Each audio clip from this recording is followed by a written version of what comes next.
Title: We already divided everything, my brother sneered. You weren't invited for a reason. I own your wife now. The lawyer cleared his throat and said coldly, Actually. He leaned back in his chair, lips twisted into that familiar smirk that used to pass for confidence.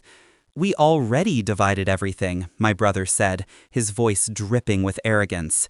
You weren't invited for a reason. I own your wife now. The room went silent. The air thickened. The lawyer cleared his throat, eyes flicking between us like he'd rather be anywhere else. Then he spoke, cool and steady. Actually, his name is the only one in the will. The smirk slipped, and for the first time in years, I saw him lose control. I didn't flinch. I'd waited too long for this moment. He was my older brother, my protector once. We grew up scraping through life, sharing clothes, dreams, and hunger. He was the one who taught me how to fight, how to hide tears, how to never beg. But somewhere along the way, ambition twisted him. He started taking without asking. First, my ideas, then my opportunities. Finally, the one thing I thought he could never touch. Her. Anna. He met her first, through me. She was my light in those years of darkness. When I brought her home, he smiled too wide, laughed too long at her jokes. I told myself I was imagining it. I wanted to trust him. Family, after all, is supposed to be the one thing you don't question. But I learned the hard way. Blood doesn't guarantee loyalty. The first sign came quiet, a late-night call I wasn't meant to hear. Her voice soft and hurried. His laughter, the same one that used to echo across our backyard. I didn't confront them, not yet. I needed certainty, not suspicion. Over the next few months, I watched, observed. She started dressing differently, expensive clothes, subtle perfume. His business suddenly took off. He claimed investors believed in him now. I knew the truth. She was his investor, my wife, my funds, my trust. I remember the night I found them. Not in bed, he was too smart for that. In his office. She was sitting across from him, signing something. I saw my name on the papers. Property titles, bank transfers, everything we built together, slowly siphoned into his hands. That's when something inside me went still. Not broken, just quiet, like the silence before a storm. I didn't rage. I didn't scream. I simply walked away that night and began to rebuild my life. Not the visible one, but the one beneath the surface. Every document they touched, I studied. Every signature, every clause. I hired a lawyer discreetly. We spent months tracing transactions, hidden trusts, offshore accounts. My brother thought he'd buried his theft deep, but greed always leaves fingerprints. And Anna? She made it easier than I expected. She wanted everything fast. Money, status, his promises of a better life. I gave them all of it. I started transferring more funds, more properties into shell corporations. He thought I was losing grip, that I was too heartbroken to see straight. He didn't realize I was cleaning the board before the final play. When our father died, I made my move. Father's will was supposed to go to both of us. My brother insisted I shouldn't attend the reading. He said it was family business, but I'd made enough of a mess already. I smiled and agreed.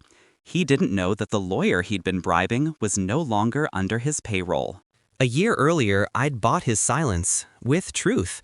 I'd shown him the evidence, my brother's forged documents, Anna's fake transfers, the offshore scams. The lawyer understood which side the wind was blowing from. So when the time came, the papers he prepared were clean, legitimate, and devastatingly final. Father's assets, the company shares, the estate, all in my name. Every move they made, the lies, the schemes, the manipulation, had been orchestrated to destroy me. Instead, it became the evidence that buried them. At the reading, the tension was palpable. My brother arrived first, wearing a tailored suit that wasn't paid for with his own money. Anna stood beside him, perfectly composed, pretending not to recognize me. I greeted them both politely, even smiled. She looked relieved that I wasn't going to make a scene. He smirked again, thinking victory was already his. Then the lawyer began. Clause by clause, his expression changed, the arrogance faded, his breathing quickened. When the lawyer reached the final line, all assets, titles, and holdings revert solely to Michael Rivers, my brother's hand slammed the table. "This is a mistake," he shouted. But it wasn't. I made sure of that. Anna's eyes darted to me, her lips parted, trembling. She realized in that moment what I had done. I didn't gloat. I didn't need to. Silence was louder than any revenge speech could ever be. He tried to recover, claiming fraud, manipulation, anything to make the room believe him. But every word he spoke only tightened the noose. The lawyer slid the evidence file across the table. Transactions, recordings, even photographs. His own signatures, his own emails. The web he wove laid bare before him. Anna stood. She tried to walk out, but I stopped her with a single sentence. "You can keep the jewelry," I said quietly. "It suits you. Cheap and heavy with guilt." She didn't turn around. After that day, I disappeared from their lives. He lost everything, his company, his assets, his reputation. When the tax authorities came, I didn't lift a finger to help. Why would I? He taught me that family doesn't mean loyalty. It means leverage. Anna tried to reach out months later, asking for forgiveness, saying she'd been manipulated. I left her message unread. Forgiveness is mercy, and mercy was never part of my plan. Now, as I sit in this office, the one that used to belong to him, I can still hear his words echoing from that day. "I own your wife now." No, brother, you never owned anything. Not her, not the wealth, not even your name. Everything you touched, I reclaimed and rebuilt, piece by piece. Justice isn't loud. It doesn't scream or seek applause. It waits, it calculates, and when it finally arrives, it speaks in silence. The kind of silence that follows the end of a storm. The kind that feels like peace.